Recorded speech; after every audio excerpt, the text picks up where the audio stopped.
자, ESG가 계속해서 뜨고 있다라고 이야기를 하고 있는데요. 어떤 섹터를 좀 집중적으로 보면 될까요? 투자자 입장에서 굉장히 큰 거는 안녕하세요.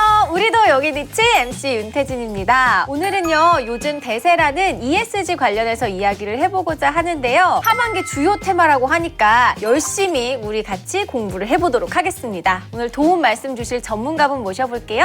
네, 저는 BNK 자산운용에서 ESG 관련된 리서치를 담당하고 있는 박정환 매니저라고 합니다. 반갑습니다.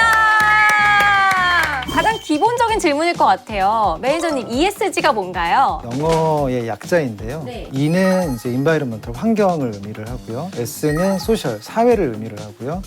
G는 가버넌스, 그러니까 기업 지배구조를 의미를 합니다. 환경사회 지배구조라고 얘기를 많이 하는데 기업의 지속가능 경영을 평가를 하는 그 요소라고 생각을 하시면 됩니다. 예를 들자면 환경 같은 경우에는 기업이 생산활동을 하면서 이산화탄소를 얼마나 배출하는지, 이걸 얼마나 잘 관리하고 있는지 분석한다라고 보시면 되고, 사회 같은 경우에는 뭐 다양한 그 밸류체인이 있는데 협력업체는 어떻게 대우하는지, 공정하게 잘 대우하는지, 이제 그런 부분들을 본다라고 보시면 되고, 이제 기업 지배구조 같은 경우에는 그 기업의 어떤 투명성에 관련된 부분들을 측정하고 관리한다라고 보시면 될 것 같습니다. 그러니까 정리하면 친환경적이고 윤리적이고 또 지배구조가 바람직한 그런 우량 기업에 투자하는 움직임이 확산된다는 건데요. 기업은 이윤도 내면서 사회적 가치도 같이 지켜야 된다는 거잖아요. 이게 왜 중요할까요? 코로나 때문에 이게 촉발이 더 가속화된 것 같아요. 이런 좀 세계적인 대재앙이 좀 장기화되다 보니까 기후변화를 포함해서 이제 이러한 ESG 요소에 대해서 알게 되고 여기에 대해서 어떻게 우리가 대응을 해야 되는지 이제 고민하는 그런 단계에 왔기 때문에 기업을 경영하는 입장에서도 굉장히 ESG 요소가 중요한 그런 단계가 된 거죠. 기업이 이 ESG에 대해서 신경을 써야 한다라고 말씀을 해주셨는데 특별한 이유가 좀 따로 있을까요? 무형자산으로 대표되어지고 있는 이 ESG 요소가 기업 가치에 영향을 미치는 영향이 굉장히 커지고 있다는 것이죠. 그리고 이제 두 번째는 그 전 세계적인 돈의 흐름이 바뀌고 있어요. 네. 이 부분이 굉장히 중요한 건데 블랙락이라는 세계적인 그 운용사가 있거든요. 운용하는 규모가 9,500조 정도가 됩니다. 블랙락이 이런 발표를 했어요. 매출의 25% 이상 석탄과 관련된 매출이 발생한다면 그 기업은 투자하지 않겠다. 탈석탄에 대한 대응인 거죠. 이러한 투자자들의 흐름이 이제 가속화되고 있다고 보시면 되는 것이고, 그래서 전 세계 ESG 투자 자산 규모가 2012년 13조 3천억 달러, 그런데 2020년에는 40조 5천억 달러.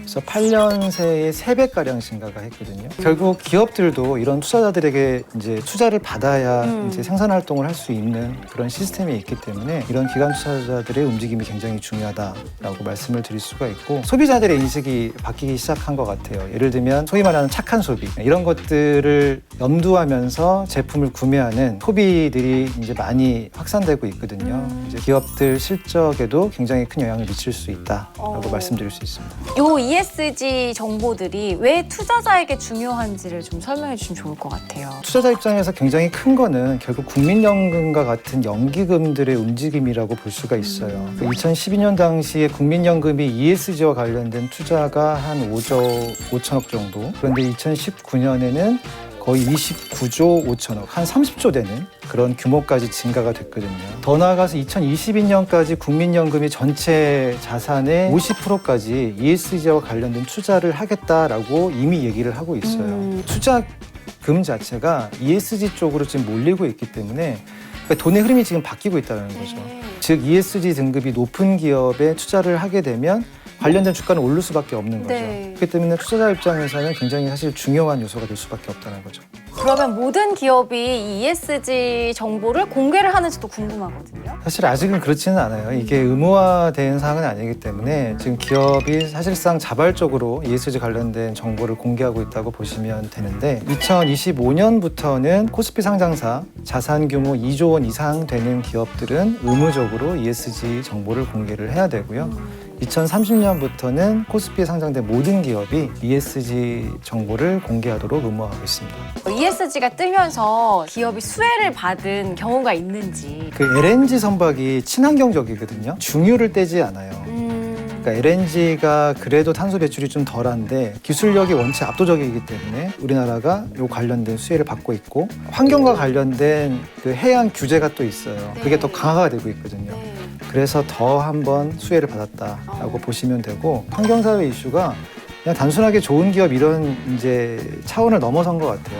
그러네요. 자, ESG가 계속해서 뜨고 있다라고 이야기를 하고 있는데요. 그러면 주목받는 산업이 어떤 건지 궁금합니다. 어떤 섹터를 좀 집중적으로 보면 될까요? 환경적인 부분에서 이제 특히 기회 요소가 많다고 봐요. 많이들 생각하시는 게 이제 뭐 전기차, 수소차 일 수도 있고요. 에너지 부분에 있어서 대전환이 있기 때문에 풍력 발전, 그다음에 뭐 태양광 같은 그 에너지 관련된 그런 섹터도 큰 기회가 될 수도 있다고 생각을 하고요. 이제 2차 전지라고 얘기하면 가장 많이 생각하시는 게 SK 이노베이션, 삼성 SDI.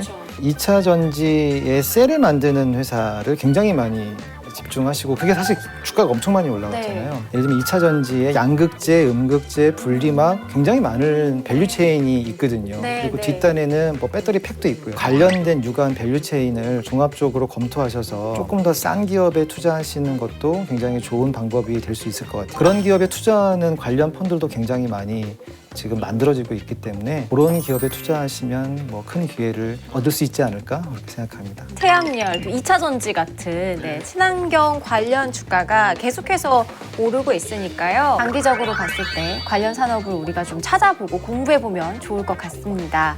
자, 우리도 영앤리치 퀴즈 나가보겠습니다. 자, 오늘의 퀴즈는요. ESG 중 E와 S에 대해선 오는 2025년부터 의무적으로 자산이 얼마 이상인 코스피 상장사는 공시를 해야 하는데요. 그 규모는 얼마일까요? 오늘의 퀴즈입니다. 정답 아시는 분은 댓글로 남겨주시면 되는데요. 저희가 5분 추첨해서 소정의 상품 드리니까요. 정답 댓글로 많이 남겨주세요. 자, 이렇게 해서 오늘은 ESG 관련해서 이야기를 나눠봤습니다. 다음 시간에 다시 만날게요. 여러분, 안녕! BNKTV 구독 좋아요 눌러주세요.